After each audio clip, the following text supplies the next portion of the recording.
বিকাশৰ 12 দিনত অসমৰ বিভিন্ন জিলালৈ যাওঁতে মোক বহুত ল'ৰা ছোৱালীয়ে প্ৰশ্ন কৰিছে যে পুলিচৰ ফিজিক্যাল ফিটনেস আমি পাস কৰিলো এতিয়া লিখিত পৰীক্ষা কেতিয়া হ'ব ফেব্ৰুৱাৰী মাহৰ ভিতৰত এই লিখিত পৰীক্ষা সমাপন কৰাৰ বাবে আমি প্ৰচেষ্টা কৰিম বহুত ল'ৰা ছোৱালীয়ে সুধিছে যে মামা এডিআৰই ৰিজাল্ট কেতিয়া দিব এডিআৰই ৰিজাল্টটো আমি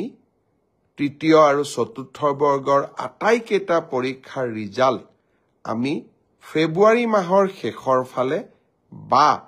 মাৰ্চ মাহৰ প্ৰথম সপ্তাহতে দিবৰ বাবে আমি চেষ্টা কৰিম ইতিমধ্যে